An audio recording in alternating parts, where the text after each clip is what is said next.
Renault is looking to launch more cars in India and primarily looking at EV business. Krishna, EVs, the big talk of the town, electric vehicles, both Renault and Volvo, from Volvo's kitty as well, is going to come the luxury EV car that will be made in India or assembled in India. It's the car that Karthik should be looking to buy when it launches in August, if I would say, knowing that he's equally aspirational as I am from mobiles to cars. The Renault Quid. Right? So what I was trying to say was basically this, that this is the second luxury, second EV from Volvo stable in India. There's a C40 Recharge, is a coupe version of its XC40, which was its first EV in India. And this is a proper luxury EV. It's meant to go against the BMW Mini Coupe and the likes of that, a cool looking coupe car. That's what Renault is looking to launch. August is when it officially launches. It has just unveiled the C40 Recharge. Again, a car that is looking to maximize on technology. Being an EV, it also comes in loaded with a big screen, sunroof, you name it.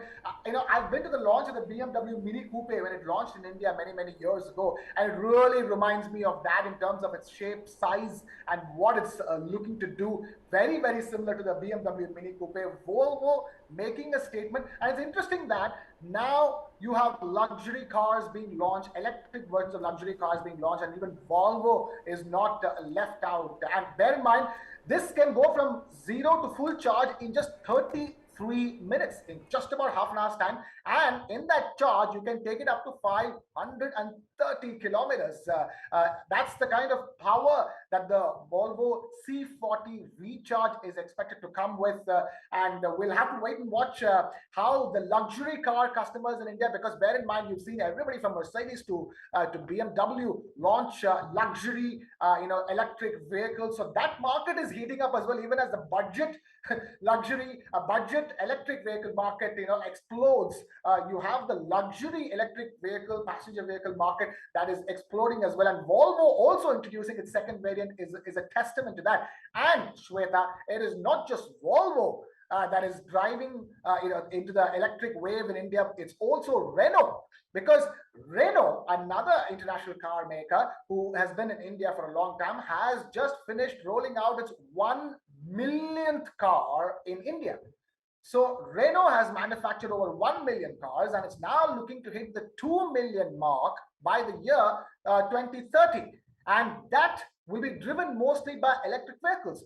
Renault too is looking to introduce 2 new electric vehicles, although Renault comes in the regular budget car market segment. So what the point I'm trying to make is that from Renault introducing 2 new electric cars going forward, apart from 4 new variants, bear in mind the Renault currently has the Tiger, the Triber, and the Quid in the Indian market, 3 cars. It's going to introduce 4 new models and 2 new electric vehicle models from the Nissan stable. So from Nissan to Volvo, from budget to luxury, electric vehicles, electric cars are certainly the way forward, and they're coming with more and more loaded with technology, loaded with fun features that consumers will go for. So, India is primed for an explosion as far as electric cars are concerned, Shweta. Okay.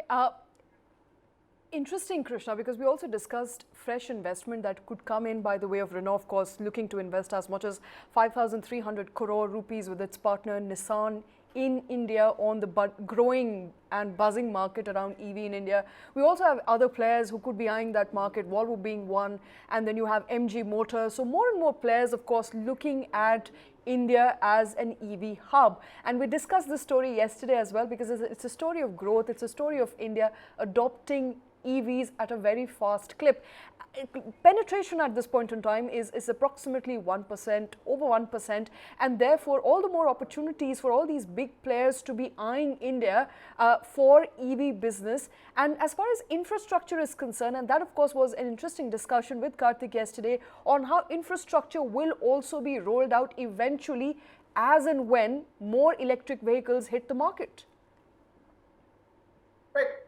Infrastructure charging ecosystem, all of these are challenges that continue to remain, but we've only made progress in the last couple of years, and that was witnessed in the kind of sales that electric vehicles witnessed in the last year. Last year, more than 1 million electric vehicles were sold in India. That's the kind of number that we have in India at this point in time. We're looking at a situation where, currently Volvo gets about 27%. For example, Volvo gets 27% of its sales from electric vehicles, and it's looking to double that. And so is every other company, because every other company knows that very soon, when I say very soon, we're talking about 5-year, 10-year horizon maximum. In the next 5-year, 10-year horizon, most car companies want to make sure that nearly 50% of their sales come from electric vehicles. And that's the reason why you see everybody from Volvo to Renault doing that. It's interesting that in India, even as the budget passenger vehicle segment in the electric vehicle segment is exploding, there is growth and variation in the luxury car market, as a luxury segment as well, and that's what Volvo's second new luxury electric vehicle launch in India means. So we'll have to track both these things, Shweta. How is the budget consumer adopting EV, and how is the luxury consumer converting his aspirations, luxurious aspirations, into electric aspirations? Electric aspirations, of course, for a lot of people, but what's killing those aspirations, Karthik, is the high prices. A lot of people who are hoping to buy EVs are also deterred from buying EVs due to high prices. Can we see some movement there on price point? Could we see EVs getting any cheaper with more players eyeing Indian market? So how does the Indian consumer continue to buy cars? I think the kitna deti hai concept is as relevant today as it was maybe in the 1990s and earlier when we saw the plethora of cars coming into Indian roads. So I think for the typical Indian mindset calculation, you're still looking at a per kilometer cost. How much does it cost you to drive your car for 1 kilometer? Fixed cost plus variable cost, both included. So there is no doubt in the long run, if you hold on to an electric vehicle for, let's say, a time span of 15 years, which is comparable with a petrol vehicle, which you hold on to for 15 years on, let's say, the roads of Delhi. And if you were to calculate the mileage your petrol car gives you per liter of petrol, and the prices of petrol also going up year on year, versus the mileage that you get on every electric charge to your EV and the number of kilometers you drive, and when you take into account both these fixed and variable costs, there is no doubt that it is in the long run much cheaper to own and drive an electric vehicle, right? So I think that is one thing which is surely going to drive penetration of EVs into India. Now, the second part is that, of course, the fixed cost for buying an EV is much higher than buying a conventional fuel car, which means you're either spending more money or taking a higher loan and paying a higher EMI to own an EV. But keep in mind that there, last 2 years in the budget, there was an incentive, a tax incentive on purchasing an electric vehicle for the end consumer. And thereafter, of course, through FAME, there is a subsidy on electric vehicles in general. But let's leave those jargons aside for now. Come back to the moot point that it is going to be more expensive to buy an EV as compared to a conventional car. But in the long run, it is going to be cheaper to own and run an EV.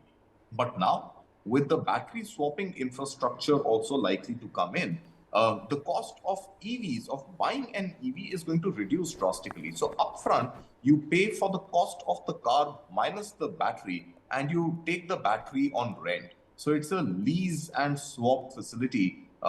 It'll take time for it to get launched, but the idea is fairly novel, that you buy your car, but you lease the battery. And every place you go to when you want to recharge, instead of recharging, you swap your battery for a fully charged battery. So if you're able to build this infrastructure, and if you're able to create availability of batteries and swapping infrastructure along with charging infrastructure available at scale, I think it's going to bring down prices, ownership prices to begin with.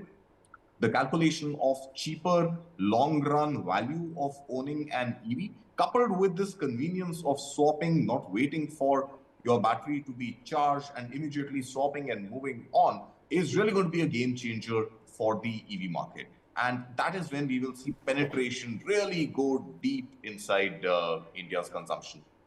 Okay.